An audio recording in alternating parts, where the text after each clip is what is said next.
Welcome back to Not a Strong Start, a podcast by filmmakers who talk movies, television. I'm your host. Hit me with your best shot. And I'm the anticipation is killing me. He said anticlimactically. So now I don't know if you're being sarcastic or not. No, and I'm on the edge of my seat, this is my mood for the movies coming out in 2025. I'm on the edge of my seat. You say you're on the edge of your seat, but you're literally Got sitting it. on the back of your seat right now. So that's also seems like a Damn, I'm sarcastic. I'm leaning back. I'm like an old person driving a car right now. So far, I'm leaning back. It's a very Mhm. long edge. Or a cholo in LA. Okay, so in this episode, we're going to talk about the most anticipated movies of 2025. How do you feel 2025 when you guys looked at the slate of what's been announced thus far? Do you feel like it's going to be a better year, or do you think it's going to be about the same? A little bit of a drop down. Let's start off with Marie. I looked through a whole bunch of movies that are set to be released next year, and to me, I picked a little handful of ones. And I'm like, oh, I can't wait to see that because it felt like a lot of sequels and a lot of it's just probably me. A lot of things I just am So, not interested in. A step down. Base how when we did this episode last year and how I was feeling when I did the list, I would say step down. There the level of excitement overall isn't as high as it was when we did this episode last year, where there was some movies that I was really looking forward to in array of different genres. that's true, and I think that's a good way to kind of look at it because the higher profile, like the tent projects, definitely 2024 had a lot more like anticipated movies, ones that we're looking forward to, ones that we thought were gonna crush it, like a Joker 2, for instance. Like there was a lot of movies like that we're super excited about. 2025, it seems like the IP projects are not as big, I guess, or at least as plenty. But at the same time, of 2024, we had so many surprise hits that we didn't know. So even when we're looking at our list, we didn't have a lot of those movies that were on there because we had no idea, right? They're more like independent, lower budget movies. So I'm hoping 2025 is going to continue that. I hope studios are seeing what horror movies are doing, and I hope that they make that more of a priority on their catalog. Go ahead. Yeah, I think last year, on top of just the regular anticipated movies, Mhm. Maria and I were able to do a whole anticipated movies on just horror Hmm. for Mhm. the phase at all. So like that tells you a lot of what was coming out or anticipated to come out.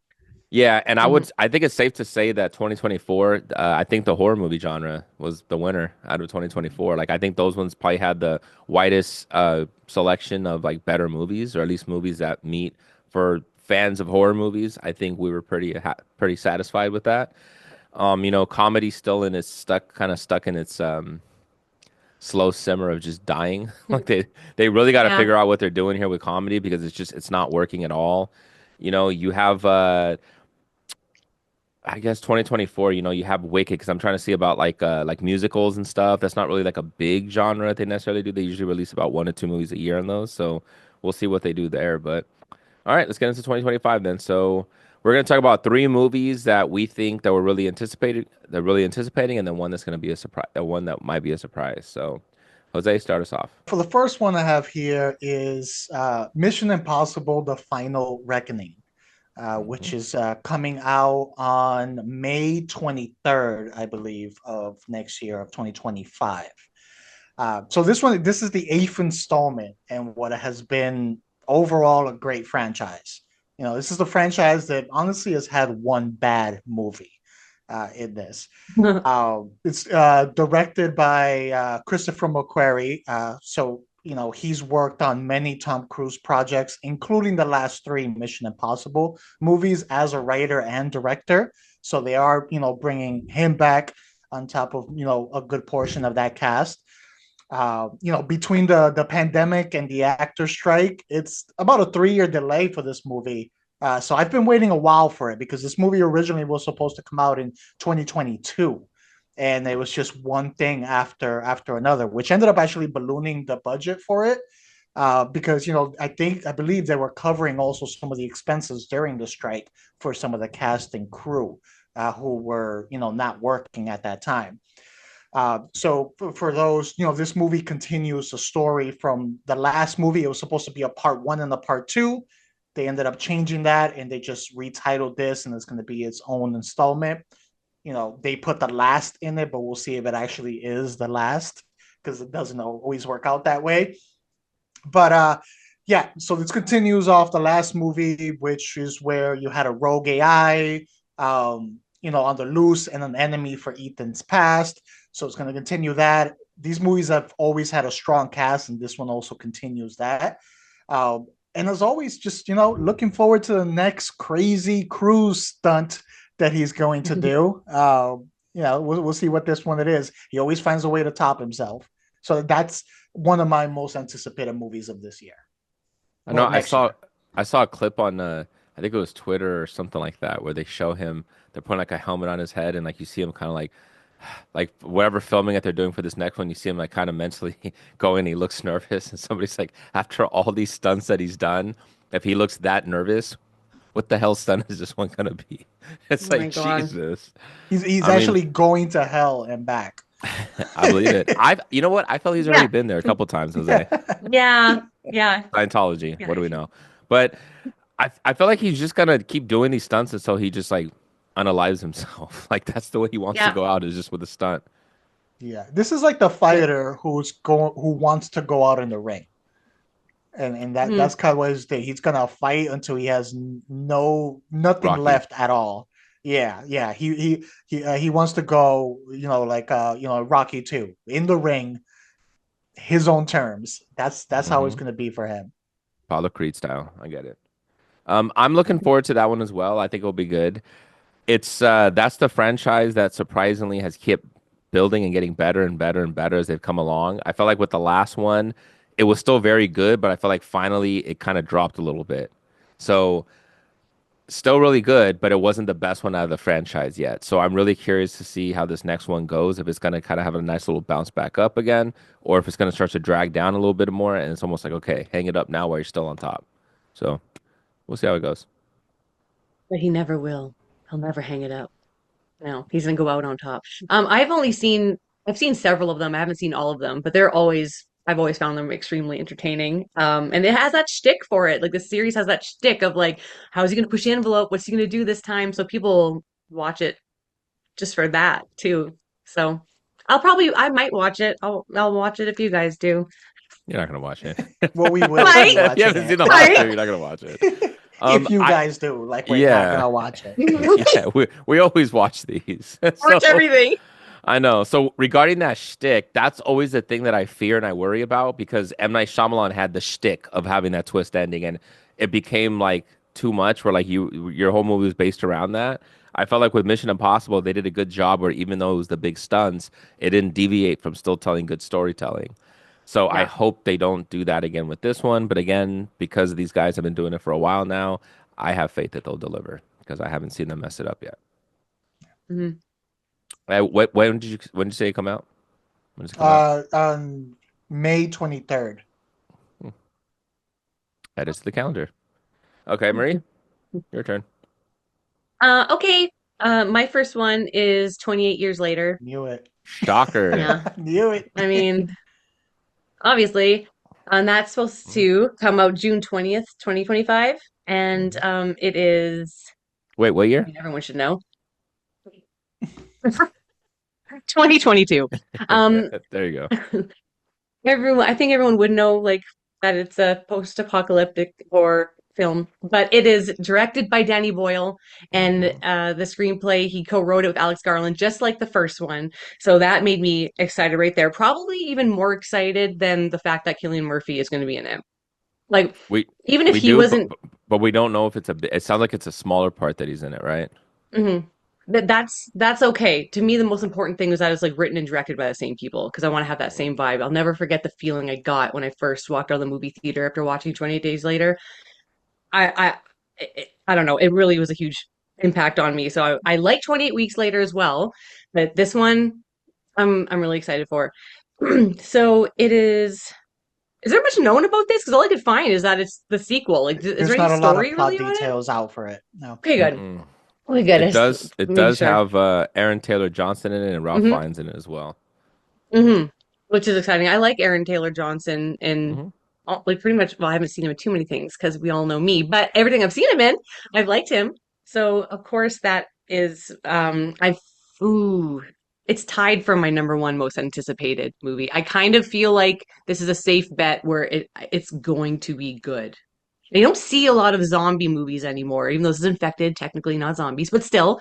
There was a huge influx of them, and I was like obsessed with zombie everything for a while, and then it was like too much, and then it's died out, and now I think this is a really good time to like bring it back because we're like, oh, I haven't seen this in a while, so I'm really excited. I'm looking forward for this one too. I'm also anticipating this one. I'm cautiously anticipating it just because it's always a risk when you have such a large period between sequels. It tends to not work more often than it does work. You don't always get a Top Gun Maverick that can come back, 20, 30 years later and be like quality to be able to match up to the originals. So there's always that risk there. I think bringing back Garland and Boyle helps mitigate that to an extent, but that's still a worry in the back of my mind is like, did they wait too long and has it lost its spark? Can they match what the original one did, or was that a flash in the bottom? Yeah, and then even with Danny Boyle was so good around that era that he made the first one. Um, Current Danny Boyle is a little different, so it's not a sure thing in my book either that they're going to come in and they're going to deliver right away. I'm excited for it. I wish Cillian Murphy was the lead in it. The fact that I don't think he is, they're going with Aaron Taylor Johnson, who I still like a lot. I think he's charismatic enough to be a good lead. The fact that they casted Ralph Fiennes in it, like he has to play a villain in this. He's a phenomenal Yeah. villain. I feel as long as he plays a villain in this, I think there's a lot of hope for it, and I think a refresh zombie movie is really good. It just depends because we've seen a lot of good movies.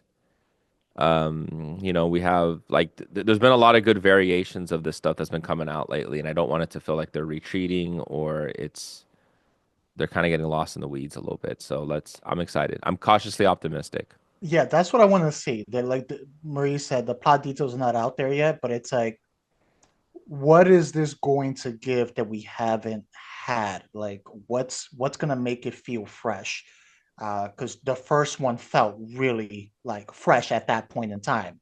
You Mhm. know, we weren't in the zombie fatigue period yet. So like, how are they gonna twist it enough that we're like, oh, yeah, you brought something. I mean, of course, you're gonna retread some ground. There's only so much you could do with zombie movies, but Yeah. can you throw enough elements in there that's gonna make it feel at least a little fresh? hmm Okay. So I'm gonna go with more different options because I feel I don't want to touch stuff if you guys, already gonna touch them. So I'm gonna go with one that's an untitled Paul Thomas Anderson movie. It's coming out August 8th, starring Leonardo DiCaprio, Sean Penn, Regina Hall, and Wood Harris.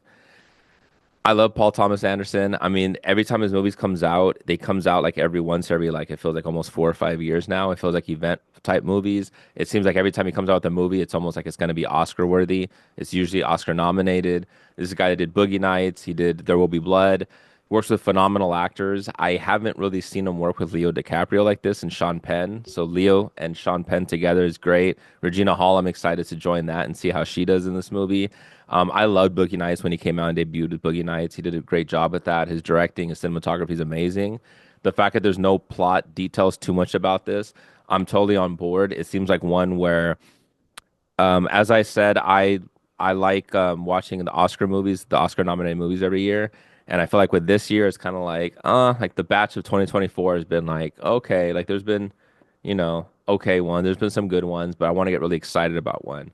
And I'm hoping this one's going to be a really good one. He's casted a bunch of great actors. And I haven't seen Sean Penn act in a while now. So let's see what kind of revived energy he has for this one. I think I just saw a trailer for a movie he's in on Hulu. I don't think it's from like this year, maybe for the Mm, last couple of years, but it was like hmm one of those straight to DVD movies. I'm like, hmm oh, Sean Penn, what happened? Uh, But he's doing so much stuff behind the camera now with stuff where like he does a lot of directing himself too. So I don't quite know exactly where he fits in with this. But Leonardo DiCaprio, he doesn't do bad movies. He won't do a bad production, especially when you pair him up with Paul Thomas Anderson. Like He'll crush it. Coming out August 8th, Yep, that's it. DiCaprio and Paul Thomas Anderson upcoming crime drama Mm, called The Battle of Bacton Cross. see, that sounds Oh, good. Okay, I'm excited to see Yeah, that one. but that's Okay, it. that's all it There's just says. So the it's the title now. title, budget, and when it's coming out, and that What's is the set in budget? contemporary setting. 100 What's million. 100 million? Approaching 100 million is what it says, and Nice. it's in Okay. contemporary setting. That's all it has. See, so even something like that, even getting the pretty. idea of the budget kind of tells you the magnitude of what the story is. And the thing with this is like I don't when you get directors like a Paul Thomas Anderson, you don't want them to have an overly inflated budget because you don't want it to be too big of a world of a movie. You want to focus more on a smaller world. You want to focus on more character-centric storylines and plot lines and just really let that dissect and not have too many people and too many moving parts in this because that's when it becomes too much of a puzzle and you get lost in it. Just like how M. Night Shyamalan did with Split. Once he went more small scale and he went with Yeah. Split, boom, gave us a great movie. Then you throw Mhm. him, was it Glass, where there's too much going on, and now he gets lost Yeah. again. Yeah, See what yeah. I'm saying? Keep it Then was simple. something that's like, hey, try to do your own Hmm. Shamaverse, and it was like, oh, okay, Exactly. there we It go, didn't messed work it out. up. Yes. A second movie that I have here coming out on July 11th is Superman. I already knew you were gonna have it on Uh, there too. yeah, so yeah, I'm a DC fan, and the DCU was a roller coaster with more downs than it had ups. That world is now dead and buried.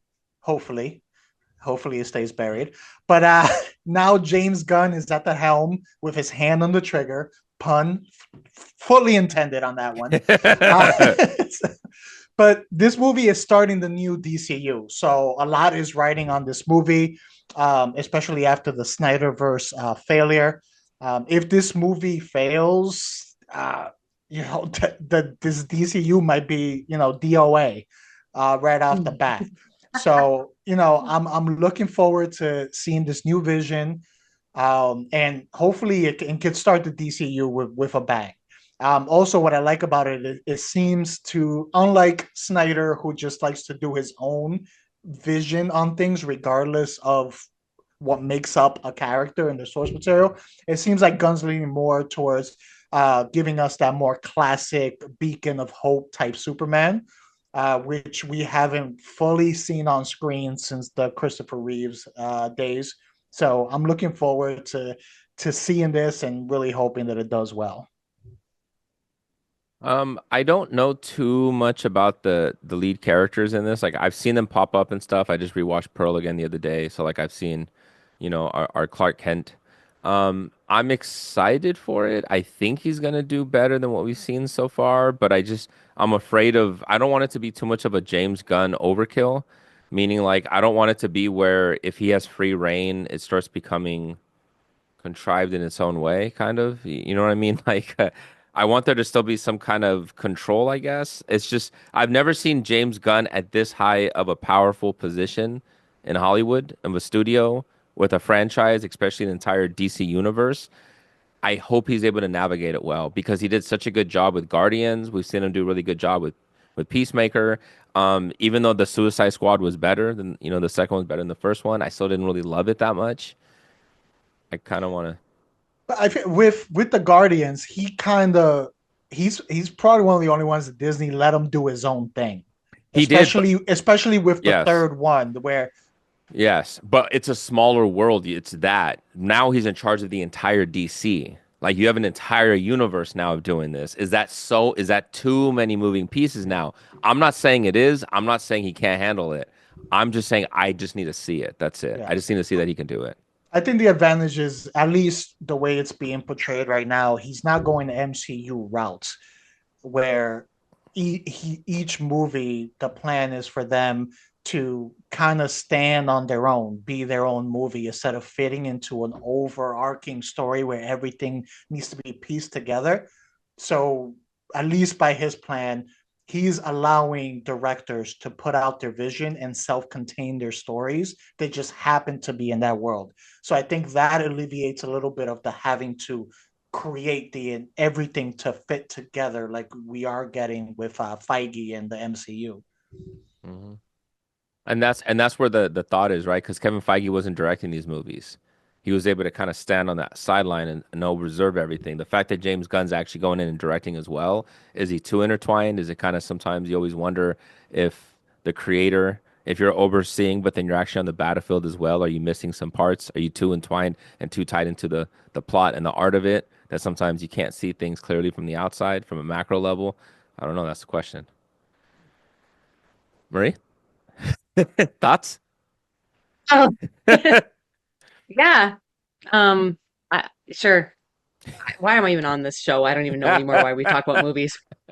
Because I haven't even watched a superhero movie in years, so I'm just like, yeah, that all sounds very intelligent and intellectual, and I understand all your concerns. And I think with all of these movies, though, and everything, there's always the fear. Like, I don't think we're ever going to be like, oh, I can't wait for this movie, because there's always that, like, what if you don't want to get your hopes up. Hopeful optimism is one thing, but like for all these movies, it's like, yeah, I can't wait, but you never know.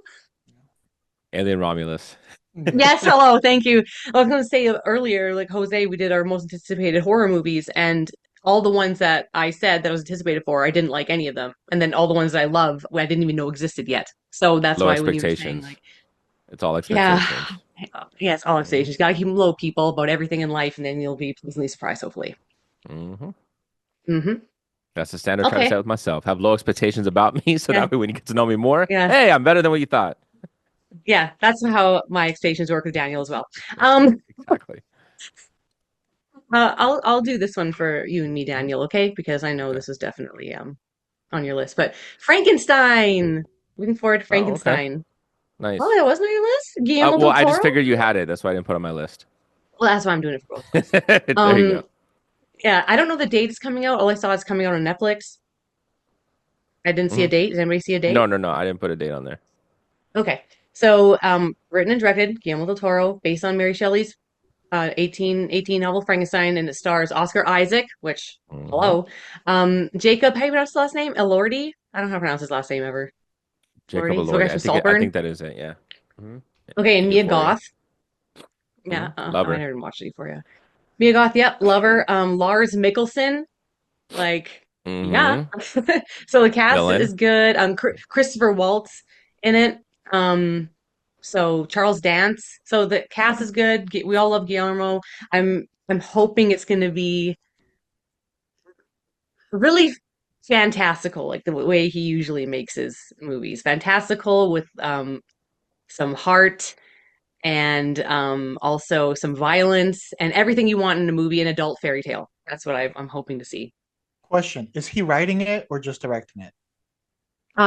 What I have here is written and directed.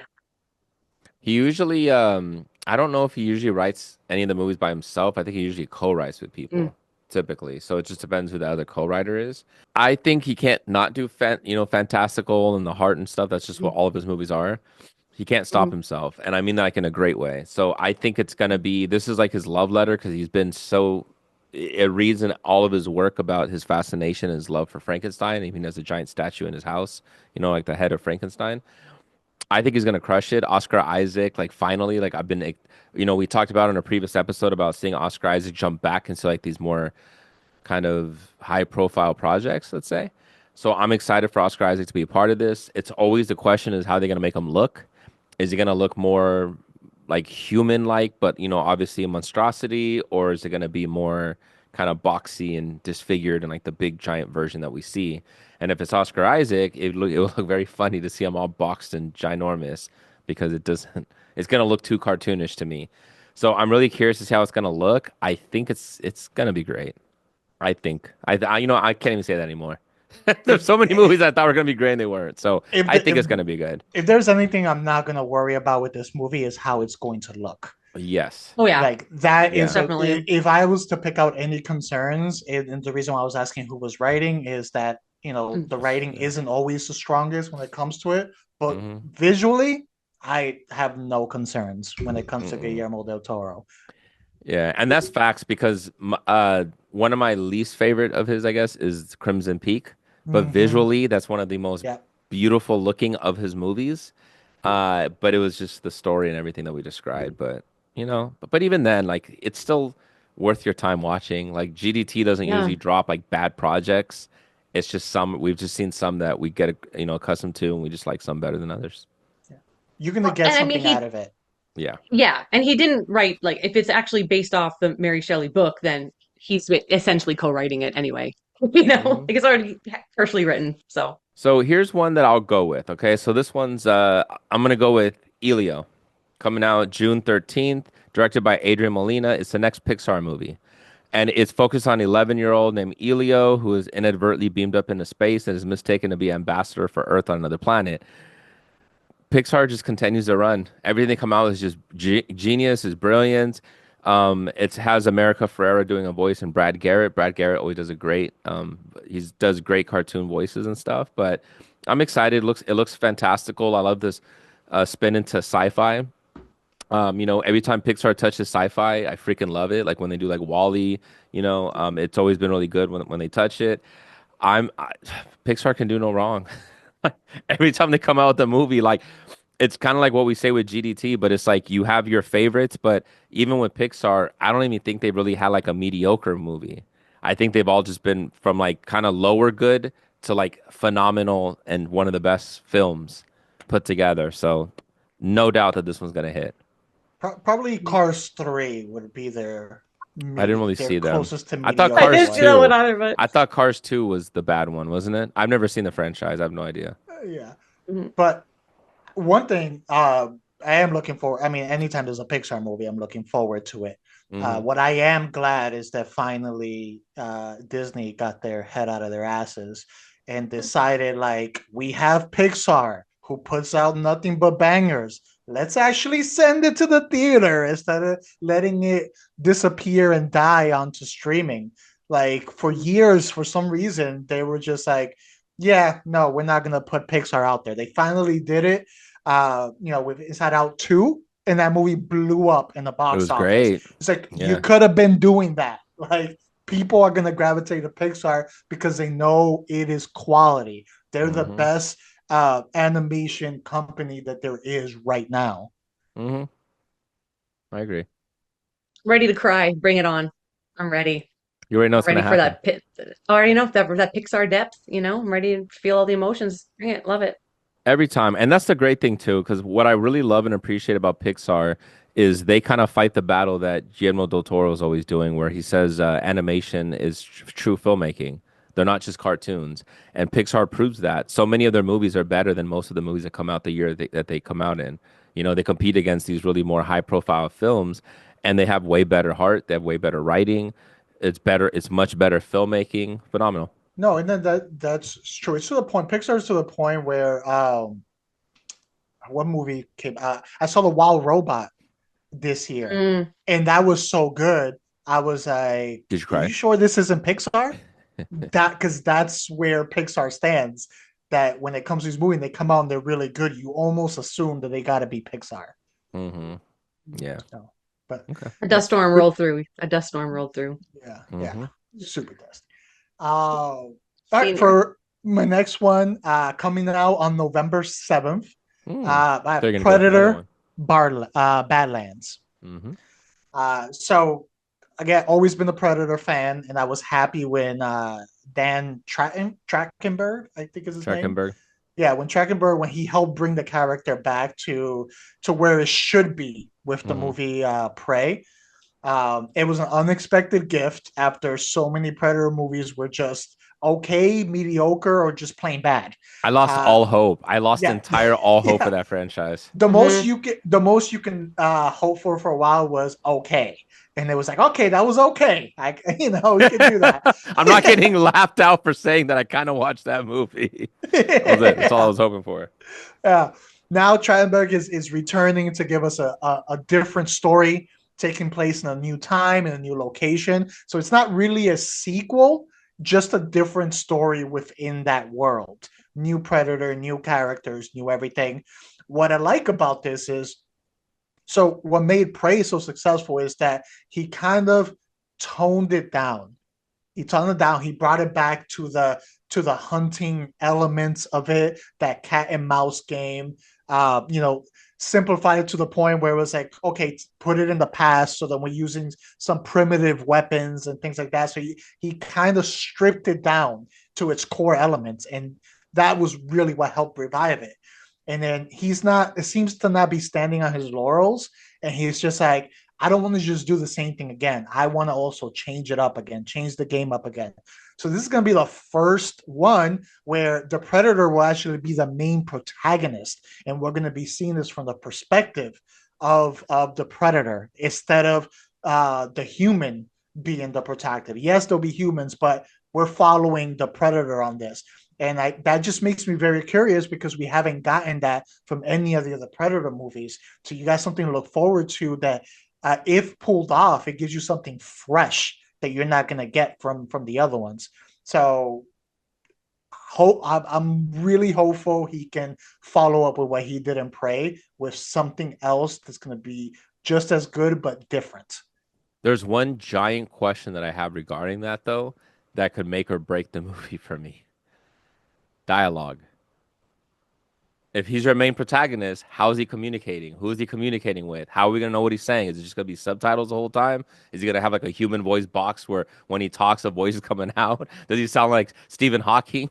Hey, What is the communication level here? Like that's hey, why Michael Myers is not our lead. That's why Jason can't be our lead. We need well, voices. I will say this. I saw a horror movie last year that I actually really enjoyed, from Disney, called No One Will Save You. And Mm. it Hmm. took over an hour before I was like, oh shit, no one said a word in this movie. And I That's was true. fully Yeah, that's entertained. true. That's true. So if done right, you can make that work. That's true. That's true. Well, how much of communication is nonverbal again? And it's a big chunk. You don't need to talk. 1%. You don't need to. 1%. Oh, no, no. I mean, I understood what the Predator's saying when he's pointing at his thing in Alien versus Predator, and he does the boom. Like, And I he don't goes think we need dun to hear him dun talk. dun dun dun And dun. yeah, I have a soft spot for Predator my whole life since I was a child. Even in Alien versus Predator, I was rooting for Predator the whole time. I'm sorry, Daniel, but No, I those aliens were complete trash. The movie forces you to cheer for the Predator. yes, That's the problem with those yes, movies. That's why I Because he's say, better. as yes. an Alien fan, those don't count towards Alien movies. Those are pieces of shit. Yeah. Those movies are trash. Sorry, continue. And as a Predator fan, I was like, oh, I kind of like this because, and I loved all the scenes where he was just communicating with the human. They got it. They made it work. They worked it out. And I'm excited for it, especially to have that. I want to feel like I want to root for the Predator even more, even though I kind of always do. Now it's like I don't need an excuse to root for him. I'm supposed to. So And we've also seen the Predator movies, so there is precedence for it where they've communicated with each other, and we've gotten the mm, subtitles Hmm. for it. So then there's that mm, possibility of just letting them communicate in their own language, and we get the subtitles. Especially if he's going to be the protagonist, I don't think he's going to be the only Predator, and I don't think it takes place on Earth either, if I mm. recall reading correctly. So we might be following him, but there'll probably be other Predators. Yeah, and I have no doubt they'll get it right. It's just a question that I always ask anytime you're coming in with where your lead character doesn't speak our language. Then it's like, okay, how is that? How are they going to work out the mechanics of that? But I mean, they'll figure it It's out, man. risky. It's risky, Mhm. but I mean, he crushed it with that with Prey, man. That was Yeah. that was arguably a better film than the original Predator. We just have the first one was just so much fun and they had so much to it and everything, but Prey was just so unbelievably amazing. Like that just really surprised Mm. me. I don't care, but I'm looking forward to Happy Gilmore too. I don't care. I I'm am. actually looking forward to it too.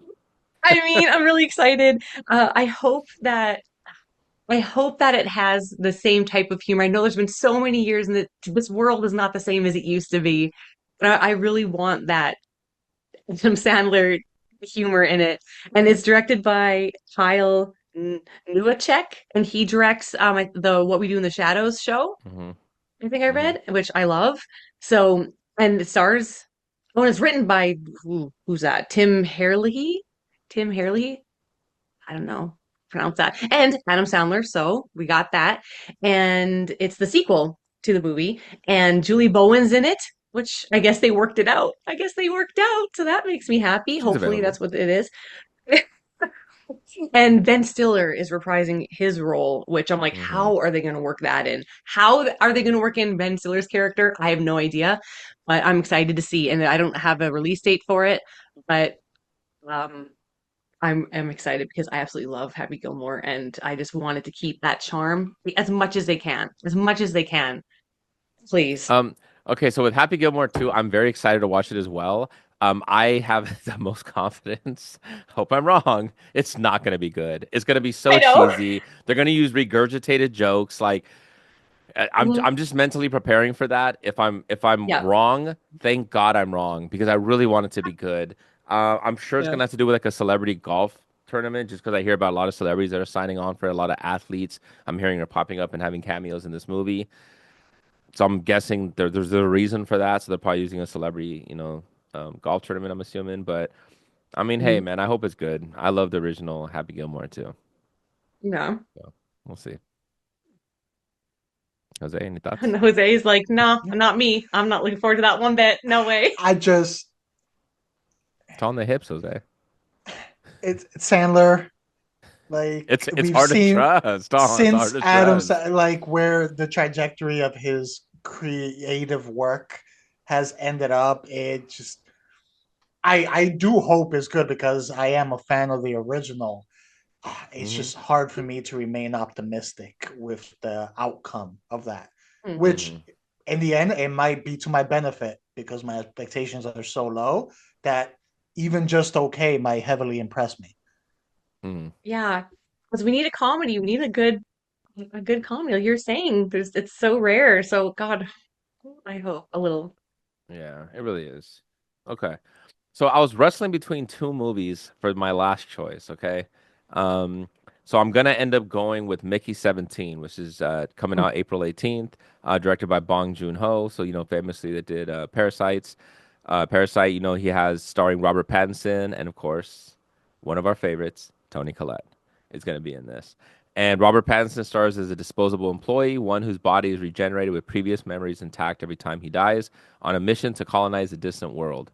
So it takes place in space again. I keep seeing a theme of sci-fi that's coming out for 2025. I'm excited about that. I feel like we're due for really, really good sci-fi movies. Obviously Dune is helping the way as well. I want to see more of that, because it seems like I hope we get more of a big resurgence of sci-fi, and I hope studios start investing because anytime you do sci-fi movies, it's very costly and it's very high budget. And I want to see new original sci-fi content that requires that, but made with really good quality film. So I don't want it to always just be IP. I don't want them just kind of force it and make it very generic. This one has like a very dark comedy theme to it when you watch the trailer. I'm excited for it. Robert Pattinson was one that when he first came out, I wasn't a fan of at all. I doubted his work when he did the whole Twilight thing. I thought it was ridiculous. He I thought, wasn't a fan of it either. yeah, exactly. Yeah. And I would see that, but I thought like, oh, poor me. I'm part of a popular franchise. Like, whoa, until I started seeing him actually act. I'm like, yeah, man, this guy can actually act.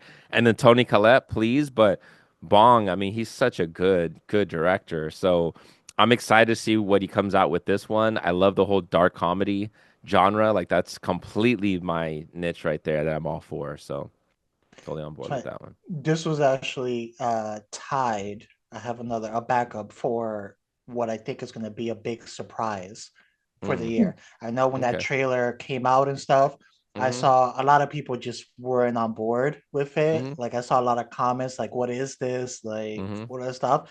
But I feel like this is gonna be a movie that's gonna turn some heads. So I am looking forward to this one.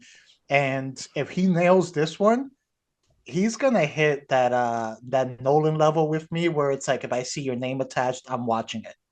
He's kind of already there for me. Like because I've seen if you can hit like just two or three like really really creative, clever, very well crafted movies, you have my attention, which is why I go for it, which is why I still can't stop myself from watching M. Night Shyamalan movies because he showed it. He showed the flashes in the past. You're gonna get me to watch it, even if I wait and stream it at home. I'm still gonna watch it because you had the potential and you showed me you had that talent in you.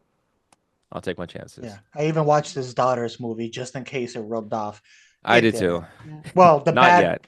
the good part didn't in Oh that first man, movie. I know. I saw Trap and I was like, oh my God. But we'll save those thoughts for another one.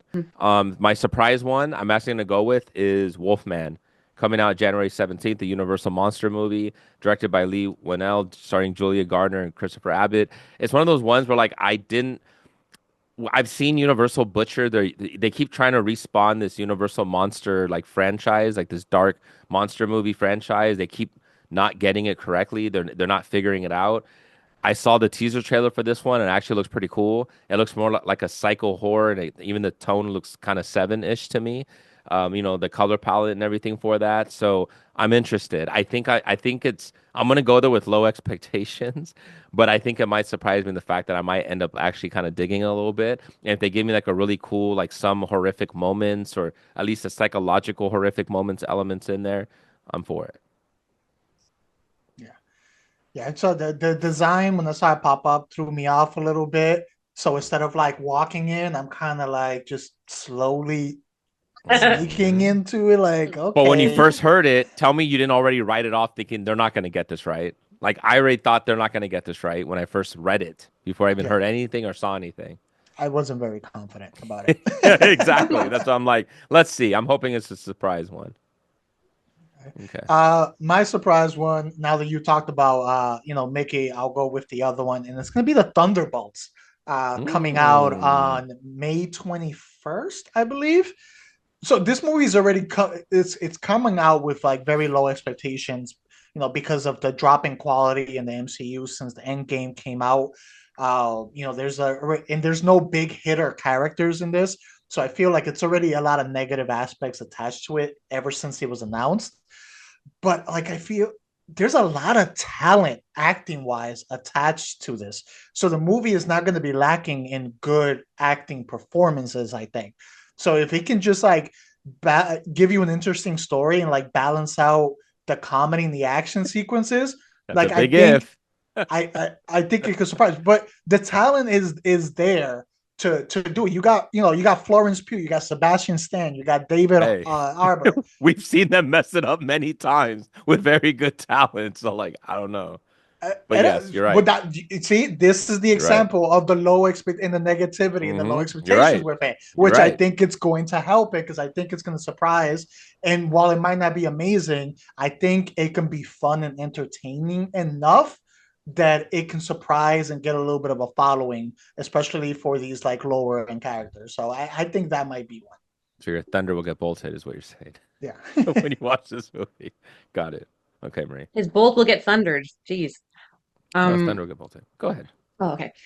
Um, See, that's the thing though, like we're part of the problem, right? Because we're so like tainted in our age and in this era that we're like, no, I'm not gonna like this. Same with why this is why Happy Gilmore 2 is going to surprise us because we're gonna put on our 90s mindset and we're gonna watch it with that. We'll be transported back to like the 90s so that we can appreciate it when our minds were cleaner and well, not cleaner, but it was a simpler time. No, it was worse in the 90s. Yeah. But yeah, before we were tainted by the this generation and era, to put that type of Hmm. just it was like a more pure type brain, you know. We weren't so bogged down. Went with that and find the stupidity endearing and funny. It could be true. It might become a guilty pleasure movie where it isn't great, but there's enough that it brings you like kind of back, or you're just like, hey, I might It's watch this once every 25 years. yeah, and that's the thing. It's like I loved Billy Madison when I was younger, but if you try to go back and rewatch it now, it's like, oh my God, like it doesn't hold up at all Didn't with a age lot of well. at all. So, and when we see Adam Sandler, he does that voice and that, yeah, that. Oh my God, it's just like, and to see a very, very aged older man doing a childish type humor, it's just like that's why I think it doesn't age well. It has nothing to do with my brain. It's me watching an older guy that's almost a grandfather now doing this. Like it's kind of hard to sit through. Like when I watched the Dumb and Dumber 2, it was really hard to sit through that. Even though I love Jim Carrey, it was so hard to watch. It's I probably just not going to be good at all. Like it's not. No, I it's just want not. to. But I hope. But you know what? I'm gonna watch it the first night that is available on Netflix. I'm gonna watch it. Yeah. So there was that. Is there a quick shout out one that you just want to briefly say? Another one at all? I thought you were gonna I'll, do. Yeah. yeah, I'll show one off. And this is probably not going to be good, but neither were a lot of the other movies. Go But ahead. if it can give me what I got from the other ones, I think hmm I'll be satisfied. And that is Final Destination Bloodlines. Oh, I thought you were gonna go It Oh wow. ballerina. I'm surprised you're not going ballerina at all. no. The John Wick spinoff, no? Okay, Yeah, we'll see. They didn't do too well with their other spinoff, so I'm a that's true. little with Yeah, this yeah. one. Okay. But Final Destination probably not going to be good. But if you can give me some cool creative hmm depths, I will treat it like the other ones, which is I'm gonna rewatch it every once in a while, shut my brain off, and just watch. I love it how when it comes to horror movies, Jose, you have no shame when it comes to horror movies. Like that's cheesy and sloppy as it is. You love that stuff, but you know what? I appreciate it. I It's love it when part you of watch horror. stuff. Like It that is. It comes with is. horror. It is, man. Yeah. It is. The one I'm gonna give a shout out to is Sinners, directed by Ryan Coogler and Michael B. Jordan with Haley Steinfeld. But like, see the combination of Coogler and Michael B. Jordan together again. Yes, please. Set in the South. Love movies set in the South, and it looks badass. And I see with a Tommy gun fire at the screen. Yes, please. I'm in. Marie, anything else you want to shout out? No, because I wasn't prepared for this extra question on top of an extra question. So I don't have anything there and I don't have any of the information. If you know anything about Danny, you know I'm Okay, extra. let oh yes, let's go. You know what? Let's go with that F1 movie that's coming out with Brad Pitt because I Okay. think he actually, you know what? I watched the F1 was it Drive no, Drive to Survive. What is it called? Anyway, it was a You documentary on watch the F Netflix. out of it, huh? You watched Oh, the well, F out of it.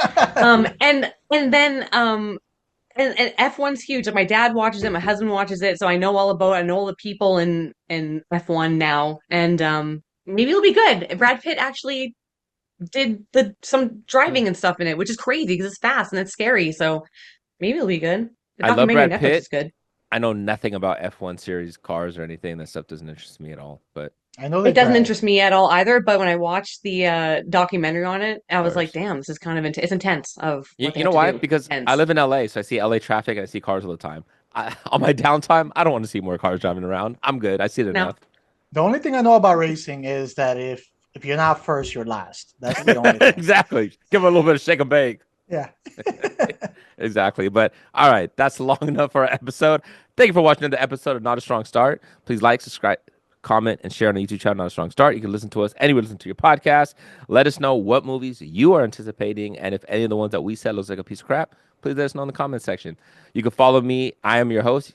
Hit me with your best shot. You can follow me at King_Sangre. And I am the anticipation is killing me. And you can find me at This Is Mi Nombre on Instagram. That's him watching the Happy Gilmore 2 trailer. yeah, I was gonna say, I'm on the edge of my seat for the Happy Gilmore movie. The price is right, bitch. That's what I think it's gonna It be. really is. So who's gonna? We have to think about that because then if Bob Barker's gone, they're gonna have a scene to replicate that. Drew Who's the one Carey? that's? Pat Sajak. I'm It's hoping Pat Sajak's coming in there. it could And be he's like, give me a Steve vowel. I want to Harvey. buy a vowel, bitch. That's what you should do. Oh God! If they did that again, I'd be like, this is terrible because you just regurgitate the same joke. You know they're gonna do that. They're gonna Of course, regurgitate. it's jokes. all gonna be regurgitated, man. He's gonna make us some Mhm. joke about the hips. Oh, it's on the hips. That's what da da da. It's gonna be stupid. But I'm Yeah, gonna and watch it. I'm gonna be a little baby bird waiting for the regurgitation. No, I'm gonna stop there. I'm not gonna keep going with that. I'm gonna keep that in the episode. People hear that. Yeah, We'll I'm end not on gonna that go note. keep going with that. Throw up in her mouth.